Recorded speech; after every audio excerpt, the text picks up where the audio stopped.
به نام خدا. سلام دوستان عزیزم، وقتتون بخیر باشه.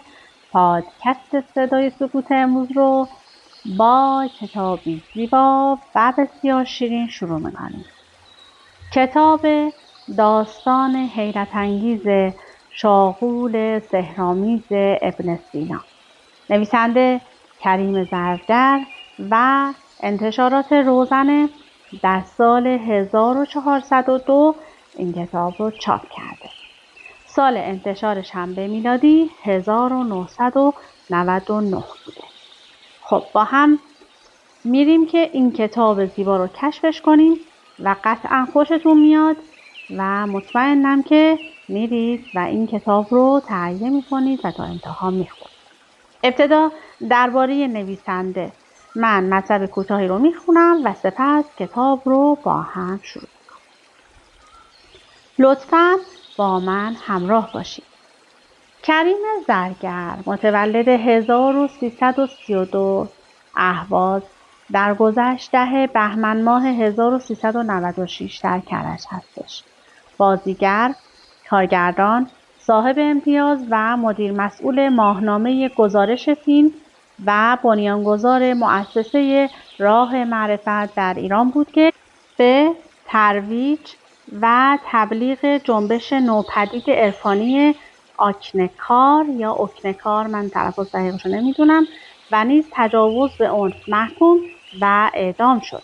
او فارغ التحصیل حقوق قضایی از دانشکده حقوق دانشگاه تهران و دکترای حقوق دریایی از دانشگاه استراسبورگ فرانسه بود و سابقه مدیریت کل سیمای برون‌مرزی، مدیریت پخش شبکه اول سیما و ریاست دانشکده صدا و سیما را داشت.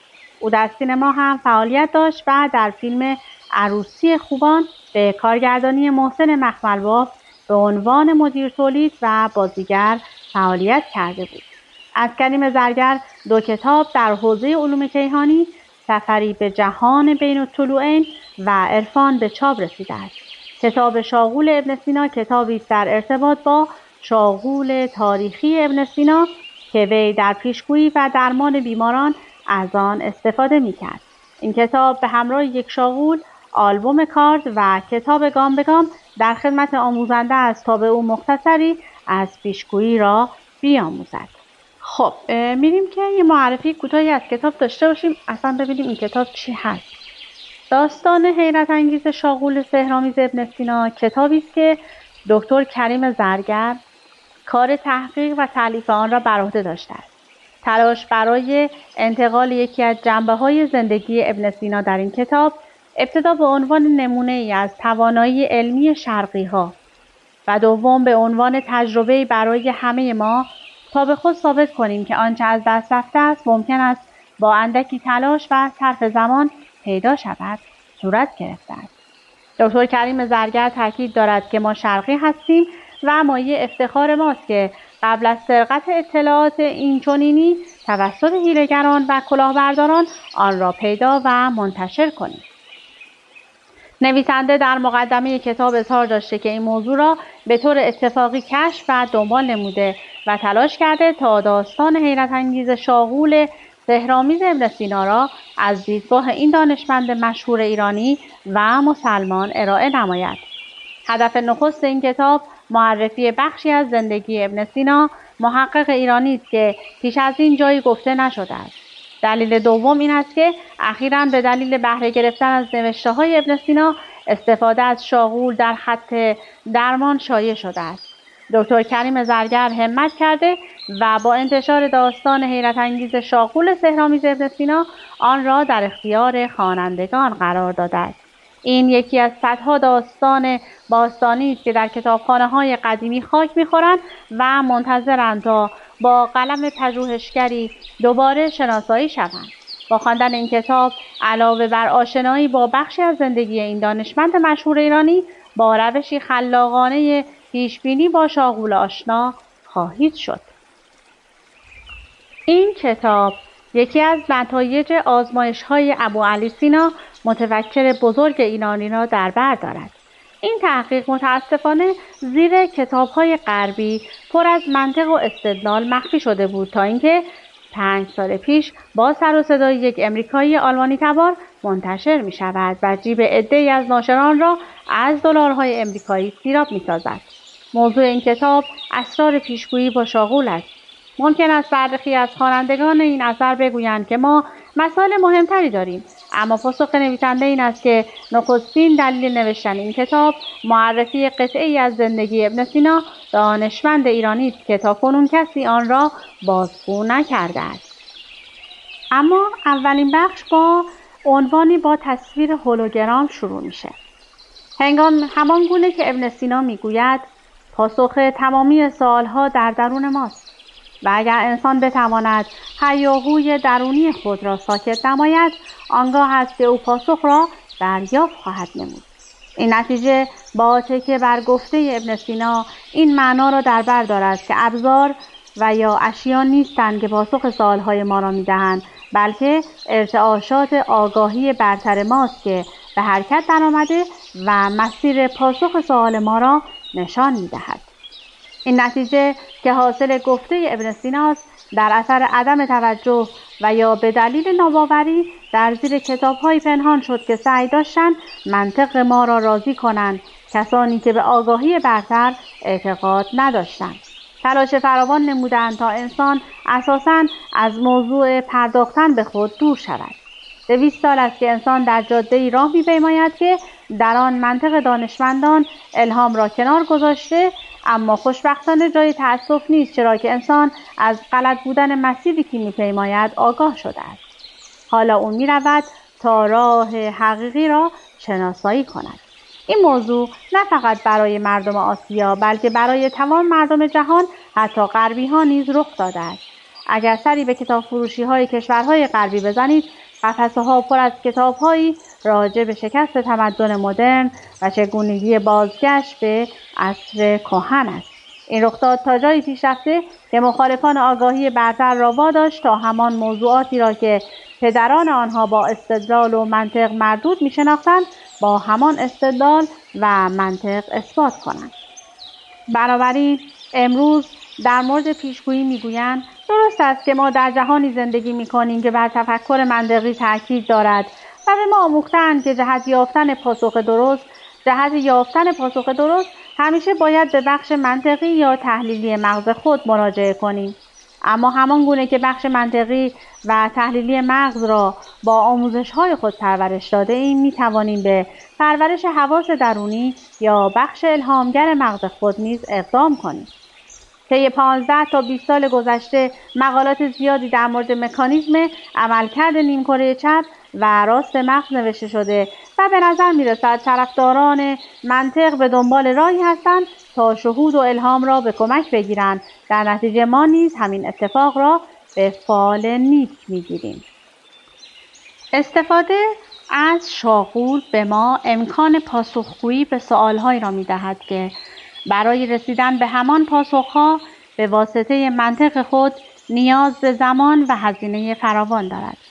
کسی که با استفاده از شاغول به دنبال یک جسم گم شده در زیر زمین می باشد قادر نیست آن را چشیده، بویده، دیده و نمی‌تواند آن را پیدا کند، زیرا فراتر از ذهن منطقی خود کاوش می کند و در عین حال لازم نیست تفکر منطقی خود را انکار کند، زیرا برای چنین فنی هر دو قابلیت را نیز دارد. توسط منطق خود ابتدا باید سؤال صحیح را مطرح سازد و سپس اجازه دهد بخش الهامی وجودش او را به پاسخی صحیح راهنمایی کند.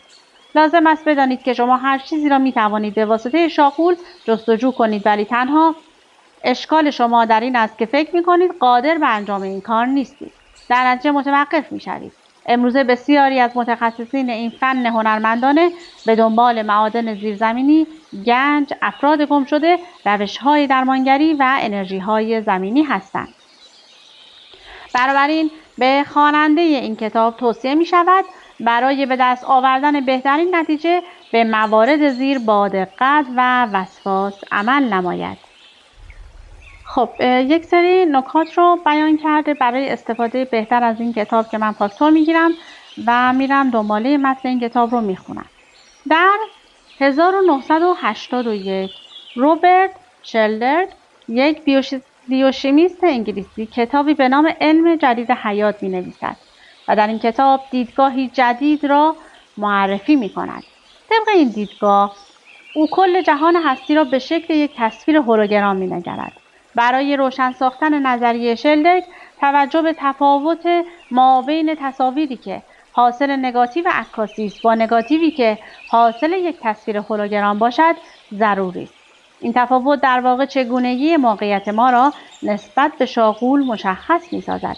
زیرا اگر فرض کنید در یک نگاتیو عکاسی تصویر منظره‌ای دیده می‌شود که شامل ساختمانی در میان یک باغ و ماشین در کنار پارکینگ این ساختمان میباشد و ما بخواهیم فقط تصویر ماشین پارک شده را با قیچی از کل آن عکس جدا کرده و به شخصی که هرگز آن عکس را ندیده است نشان دهیم و از او بپرسیم که آیا میتوانی از روی این تصویر ماشین بفهمی که کل آن عکس شامل چه چیزهایی بوده است، قطعا آن شخص نمیتواند عکس مورد نظر ما را شناسایی کند. در حالی که اگر قسمتی از یک عکس حاصل از یک نگاتیو هولوگرام را که با کمک لیزر تهیه می شود از آن عکس جدا سازیم، به هر کسی آن را نشان دهیم می تواند با نگاه کردن به آن جزء جدا شده تمام تصویر را برای ما توصیف کند. این نظریه شلدر به ما کمک می کند تا مکانیزم شاغول را بهتر درک کنیم، زیرا شاید کل جهان هستی مانند یک تصویر هولوگرام است و همه ما اجزای کوچکی از یک تصویر بسیار بزرگ هستیم. خاصیت تصویر هولوگرام این است که کل تصویر متشکل از اجزای سازنده مشابهی است. انعکاس این تصویر بزرگ درون همه ما ثبت شده است. بنابراین می توانیم پاسخ به تمامی سوالها را درون خود جستجو کنیم. اگر ما بخشی از تصویر هولوگرام کل جهان هستی باشیم، بنابراین طبق گفته ابن سینا پاسخها را می توانیم با مراجعه به خود بیابیم. بسیاری از افرادی که به دور از اغتشاش فکری هستند و می توانند ذهن خود را آرام نگه دارند نیز معتقدند که در آن حالت به پاسخ سوالهای خود سریعتر دست یابند. طبق نظریه جهان هولوگرامی، بخشی از آن تصاویر هولوگرام جایی درون ما قرار دارد که می تواند پاسخگوی سوالهای ما باشد و برخی آن را ندای درونی می نامند. نظریه هولوگرامی بودن جهان هستی و تطبیق آن با شاغول ما را به این جمع‌بندی می‌رساند که پاسخها از درون ما منتشر می‌شوند، در صورتی که نظریه رادار وجود چیزی را خارج از ما به اثبات می‌رساند. بنابراین بدین معنا که ارتعاشات و امواج درونی ما گاهی به خارج از ما منتشر شده و هنگامی که به هدفی برخورد می‌نماید مجدداً به سوی ما باز می‌گردد. اگرچه با آموختن این نظریه دانستیم که جهان بیرونی و جهان درونی، یعنی دریافت امواج از درون و بازتاب امواج از بیرون، تأثیرات مستقیمی بر وجود ما دارند، اما یک چیز را نباید فراموش کرد و آن اینکه در دو نظریه نیاز به شخصی دارند که به عنوان ناظر متوجه این حادثه باشد. البته نظریه‌های دیگری نیز وجود دارد که ما فقط یکی از آنها را که از دیرباز و شاید قدیمی ترین نظریه ها در باب دریافت ارتعاشات باشد برای شما بازگو می‌کنیم. کتابخانه بزرگ آسمانی که مشابه اسناد آکاشیک در نوشته‌های شرق کهن میباشد، مکانی است که همه گذشته، حال و آینده جهان هستی در آنجا ثبت شده است. انسان‌های زمینی با داشتن تجربیات معنوی و توجه به چنین مکان مقدسی می‌توانند پاسخ سوال‌های خود را در زمینه گذشته، حال و آینده دریافت نمایند. بازگو نمودن چگونگی عملکرد این کتابخانه بزرگ و همچنین چگونگی عضویت یافتن در این کتابخانه احتیاج به فرصت دیگری دارد، اما لازمه این بحث فقط این است که بدانیم چون این کتابخانه‌ای باز هم در خارج از ما قرار دارد. در نتیجه این توجه، محقق و تمرکز اوست که موفقیت در کسب پاسخ سوالها را به دنبال خواهد داشت. شاغول اگرچه یک تکه فلز، چوب، شیشه می باشد، اما ابزاری است که می تواند ما را به سوی بخش الهامگر وجودمان راهنمایی کند. بنابراین برای عملکرد صحیح شاغول لازم است: 1. هر دو بخش منطقی و الهامی وجودمان را به کار گیریم. 2. چگونگی مکانیزم عملکرد آن در نظریه‌های بالا پاسخ داده شد. 3. پس از انجام آزمایش‌های این تحقیق حائز اهمیت است که باور کنید شاغول حقیقتاً عمل می‌کند. 4. دقت پاسخگویی بخش منطقی وجود ما همیشه 100% نبوده و مراقب باشیم که بخش الهامی وجود خود را فدای آن نسازیم. 5.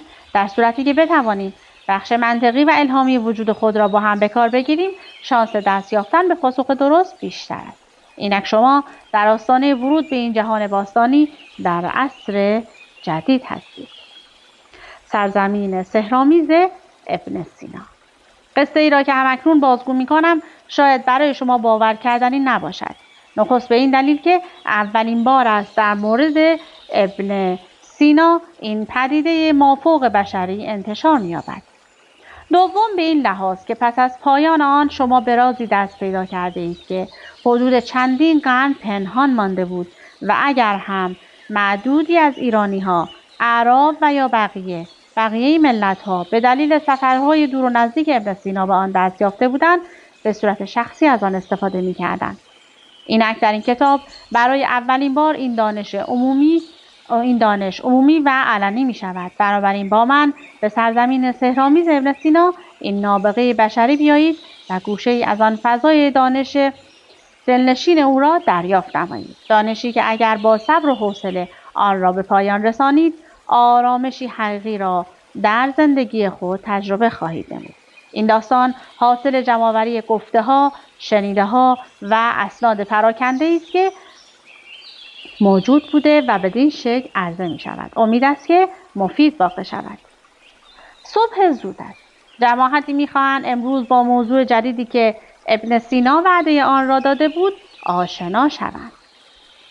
همگی به طرف کلاس درس استاد به راه افتادند. عده‌ای از منازل خود و عده‌ای هم از مساجدی که در آن مراسم نماز صبحگاهی را به جا آوردند. من هم بی‌صبرانه به سمت کتابخانه او که به حق نام سرزمین سحرآمیز ابن سینا را گرفته به راه افتادم. کلاس درس ابن سینا برای همگان آزاد بود و طالبان معرفت می توانستند بدون زحمت از سرچشمه علوم آن زمان سیراب شوند. ساعتی از رسیدن ما به سرزمین پر از راز و رمزی که تمامی دانشمندان آن زمان به دنبالش بودند نمی‌گذشت که او وارد شد. سکوتی ناگهانی فضای کتابخانه را فرا گرفت. ورود او در انسان لرزشی را به وجود می آورد، گویی یک جریان الکتریسته سیار را با خود هم می کند و اگر با آن چشمان نافذش به تو نگاه می کرد هرگز تا پایان عمرت آن را فراموش نمی کردی. لباسی به غایت تمیز و آراسته به رنگ سفید و بلند با آستین‌های بسیار فراخ بر تن داشت. متانت او در گام برداشتن نشان می‌داد که از آرامش بسیار عمیقی برخوردار است و احساسی در من به وجود می‌آورد که فکر می‌کردم واقعاً آنجا پایان جهان است. به سمت میزش در انتهای اتاق بزرگی رفت که مخصوص دانشجویان است و پشت آن قرار گرفت. با خود فکر می‌کردم فقط قلب من است که تپشی غیرعادی دارد، اما وقتی برگشتم و به کنار دستیم نگاه کردم همین حادثه را در سیمای او نیز دیدم. بی‌صبری امان ما را بریده بود. این یکی از مشکلاتی بود که همیشه استاد آن را به ما گوشزد می‌کرد و بدین جهت با خود کلنجار می‌رفتم تا شاید از شر فکرهایی که به سرعت در ذهنم رفت و آمد می‌کنند خلاص شوم. اما این صدای او بود که در نهایت با خود آرامش را به همراه آورد. به کارگیری علم پیشگویی هر کسی روش مخصوص به خود دارد و هرگاه دانشجویی آغاز به این کار کند خود بهترین روش را تشخیص خواهد داد. ما امروز در مورد روش‌های مختلفی صحبت خواهیم نمود و من اطمینان دارم که همه دانشجویان این روش‌ها را مورد آزمایش قرار خواهند داد. ولی در انتها خود تصمیم می‌گیرید که از چه روشی متناسب با وضعیت خود استفاده کنید. بحث ما در باب استفاده از شاغول است. از شما درخواست می شود که در جلسه امروز آرامش داشته باشید و در به دست آوردن نتایج شتاب نکنید.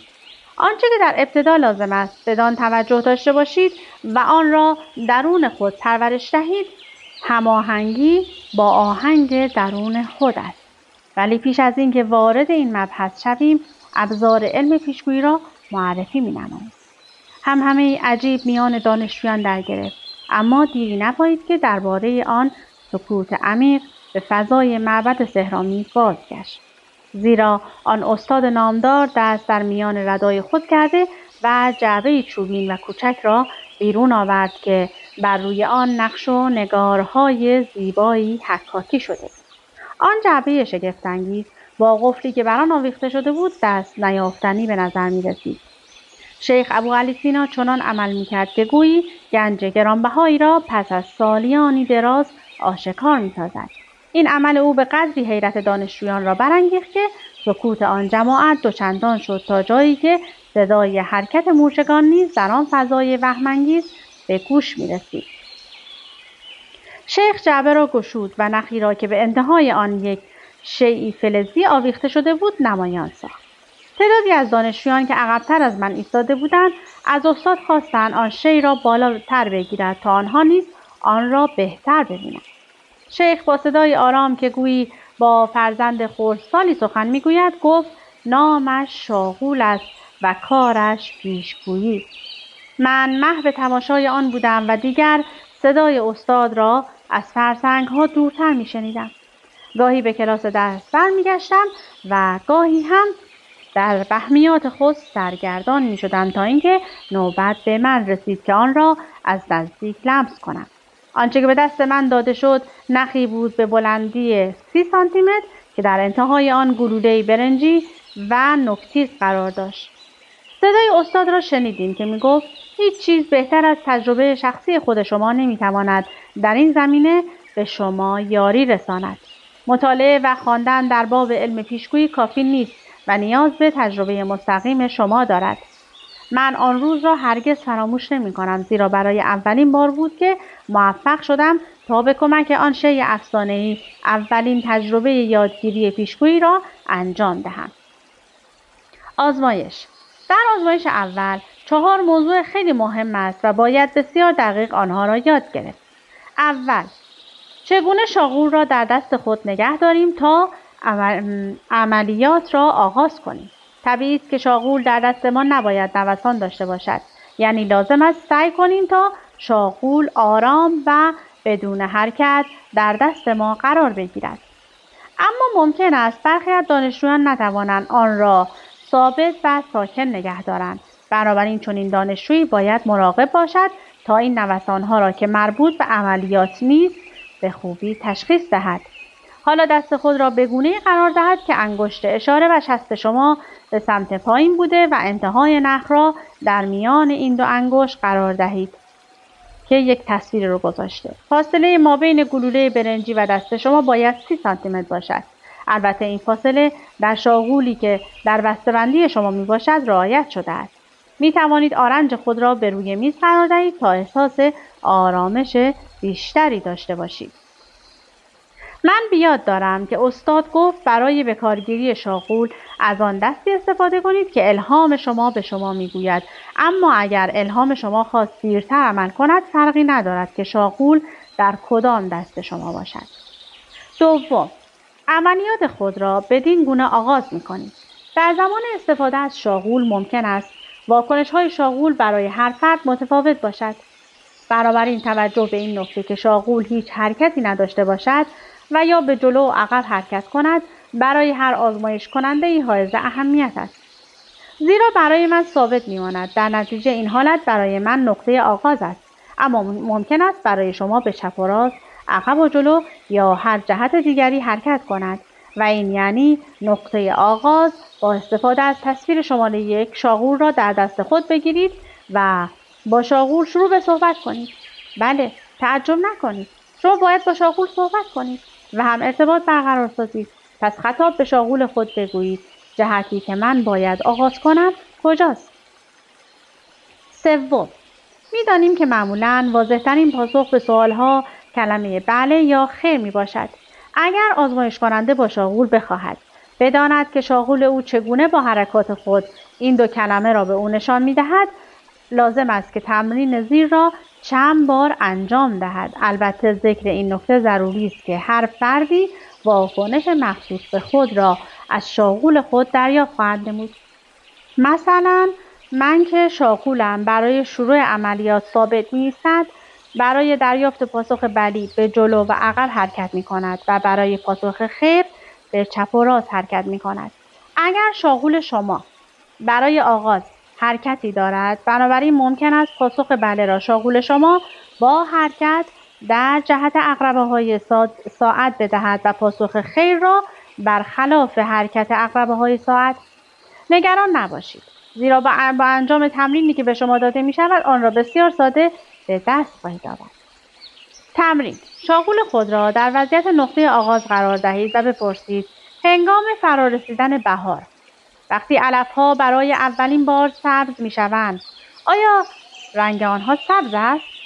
هیچ کس نیست که پاسخ چنین سوالی را نداند. بنابراین هر حرکتی در شاغول شما، یعنی پاسخی که به دنبال آن بودید، بلی، در نتیجه به شاغول خود نگاه کنید که چگونه از نقطه آغاز به وضعیت بلی تغییر حالت می‌دهد. پس از ثبت نتیجه حرکت اول، برای دریافت حرکت دوم این سوال را می‌پرسید: آیا برف به رنگ سبز است؟ طبیعی است که شما پاسخ این سوال را می‌دانید. بنابراین شاغول از نقطه آغاز به وضعیت خیر تغییر جهت می‌دهد. برای اشخاصی که پاسخ بلی از طرف شاغول آنها در جهت حرکت عقربه‌های ساعت باشد، جواب خیر طبیعتاً برخلاف حرکت عقربه‌های ساعت خواهد بود. هیجان چنین آزمایشی تمام دانشجویان را به وجد آورده بود و می‌خواستند تا بیشتر و بیشتر بدانند. سال‌های بیشماری از اطراف آن فضای آکنده از شور و هیجان به سمت استاد ابوعلی سینا روان بود و استاد به یکی از انبوه سوال‌ها پاسخ داد و گفت: به یاد داشته باشید که از این پس شاغول در دستان شما مانند عضوی از بدنتان خواهد بود، عضوی که فراتر از سایر اعضای بدن شما به شما خدمت خواهد کرد، زیرا قرار است تا در آینده با این عضو جدید خود پیشگویی کنید. بنابراین در اولین قدم خود نباید شکست بخورید. اگر شاغول شما نخواست در روزهای آغازین با شما هم آواز شود، آن را مجبور کنید تا به هر جهتی که دوست دارید بچرخد و بگویید این پاسخ بلی است و این پاسخ خیر است. بدانید که اگر با جرأت و جسارت این کار را انجام دهید، موفق خواهید شد.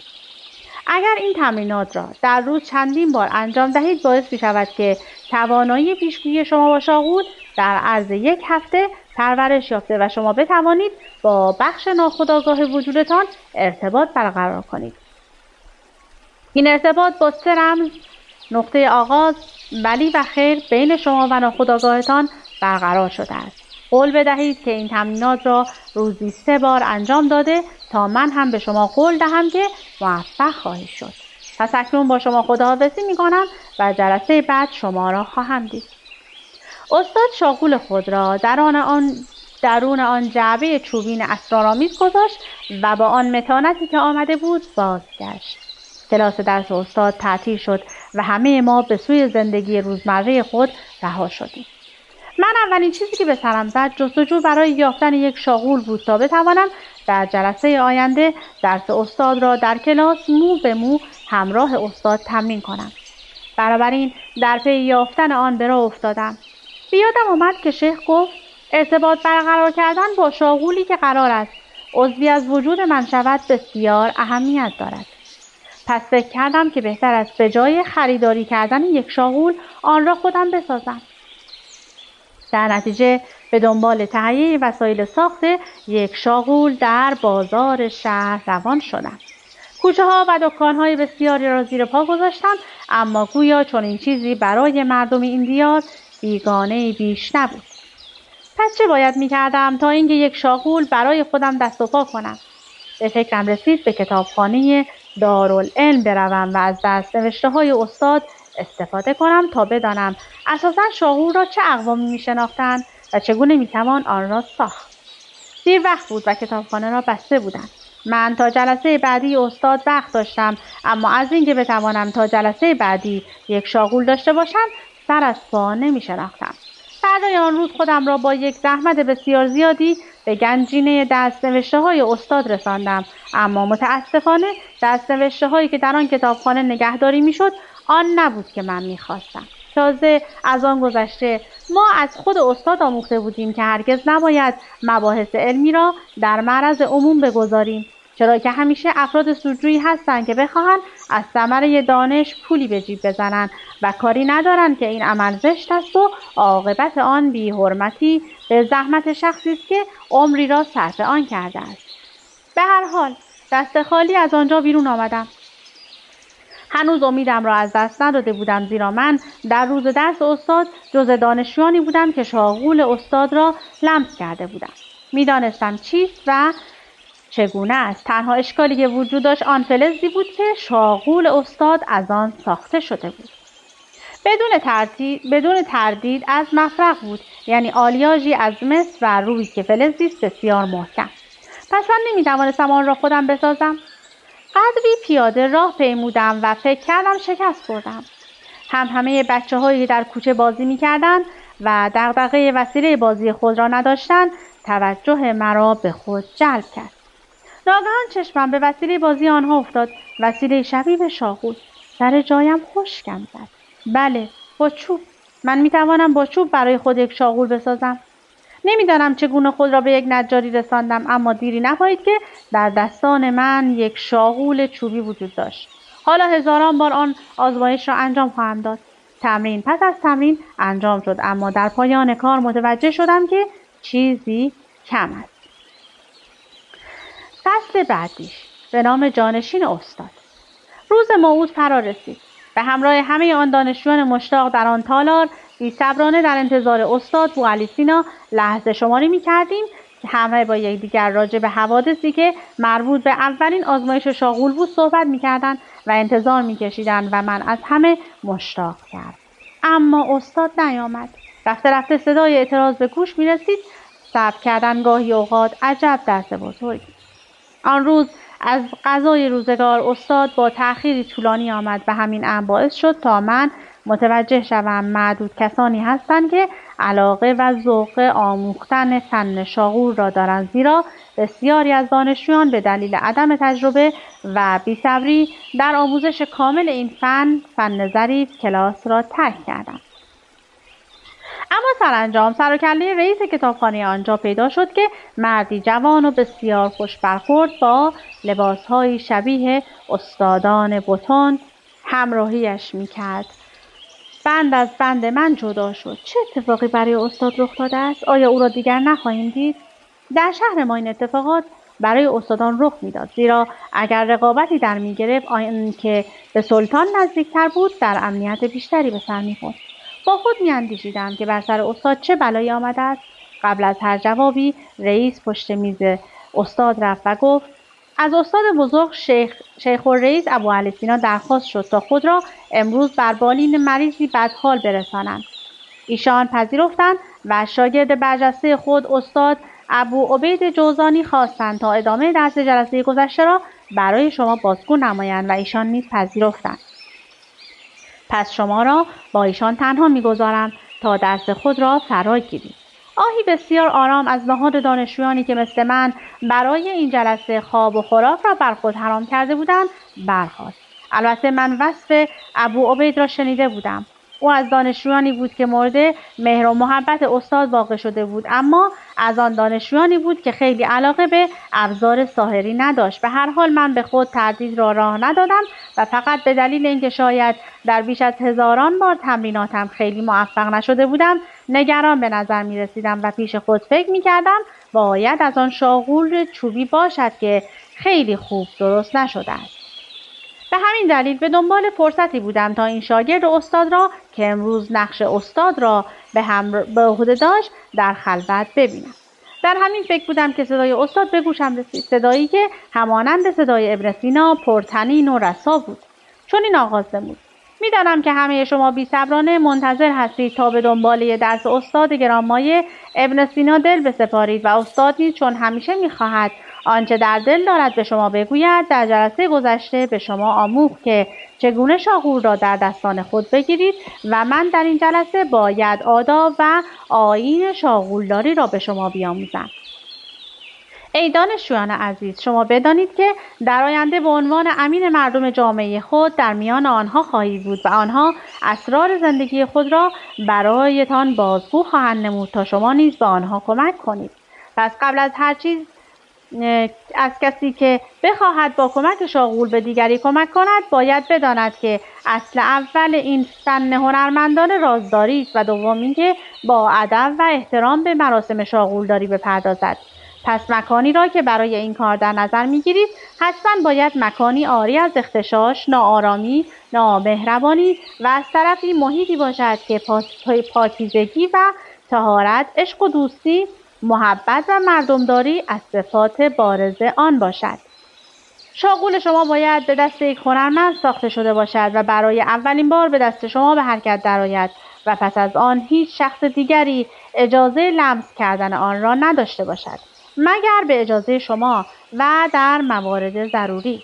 سوم، جعبه‌ای که شاغول خود را در آن نگهداری خواهید نمود باید برای این شاغول ساخته شده باشد و به غیر از شاغول شما شیء دیگری در آن قرار نگیرد. چهارم، نخی که به شاغول شما برای عملیات بسته می شود باید از جنسی باشد که به زودی پاره و پوسیده نشود، در ضمن ثابت بوده و ارتجاعی نباشد. به نظر می رسید که دانشجویان از این همه وسواس و دقت رفته رفته به تنگ می آمدند و استاد که متوجه این موضوع می شد گفت بیاد داشته باشید که مهارت در پیشگویی با شاغول هنری است که اگر بدان مجهز شوید هم مورد لطف خداوند قرار میگیرید و هم صاحب مقام و منزلت نزد اجتماعی که در آن زندگی میکنید. پس کسانی که به شغل شاغولداری میپردازید نکته ای را که در اینجا به شما میگویم بسیار حائز اهمیت است و این مطلب نه از میان اوراق کتاب ها بلکه از عمری تجربه و یقین استادی که مورد وثوق تمامی جوامع علمی و فلسفی این مرز و بوم و اقصا نقاط جهان می باشد به دست آمده است. نام این مبحث هماهنگی درونی است و این هماهنگی سخن از همساز شدن با ارتعاشات درون شاغولدار است. به زبان ساده تر شاغولدار باید راه و رسم هماهنگ شدن با درون خویش را بیاموزد. در غیر این صورت آب در هاون می‌کوبد. استاد ابن سینا برای هماهنگ شدن شاغولدار با درون خود 3 سوال مطرح می‌کند و می‌گوید هرگاه شاغولدار بخواهد عملیاتی را با شاغول خود انجام دهد این 3 سوال را مطرح می‌سازد و منتظر باشد تا شاغولش به او پاسخ دهد. این 3 سوال به شرح زیر است. اول، آیا قادر هستم؟ دوم، آیا اجازه دارم؟ سوم، آیا آمادگی دارم؟ و زمان به من اجازه نمیده که این کتاب زیبا رو بیشتر از این برای شما بخونم. حتما این کتاب رو تهیه کنید و تا انتها بخونید تا مجهز به علم زیبای ابوعلی سینا شاغولداری بشید. تا وایس بعدی مراقب خودتون باشید. از اینکه با من همراه بودید سپاسگزارم. تا وایس بعدی خدا نگهدارتون.